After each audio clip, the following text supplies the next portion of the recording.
آپ کا اصل ساتھی اور آپ کا صحیح تشخص آپ کے اندر کا انسان ہے۔ اسی نے عبادت کرنا ہے، اسی نے غفلت۔ وہی دنیا والا بنتا ہے اور وہی آخرت والا۔ اسی اندر والے انسان نے آپ کو جزا سزا کا مستحق بنانا ہے۔ اسی اندر والے انسان نے آپ کو اچھا یا برا کہلوانا ہے۔ اسی اندر والے انسان نے آپ کو جنت یا جہنم میں لے جانا ہے۔ فیصلہ آپ کے ہاتھ میں ہے۔ آپ کا باطن ہی آپ کا بہترین دوست ہے اور یہی آپ کا بدترین دشمن۔ آپ خود ہی اپنے لیے دشواری سفر ہو اور خود ہی شادابی منزل۔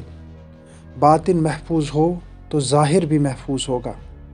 ظاہر سے دنیا تو خوش اور لطف اندوز ہوتی ہے، مگر اصل منزل مقصود خدا صرف باطن کے خلوص پہ فادخلی فی عبادی وادخلی جنتی سے سرفراز کرے گا۔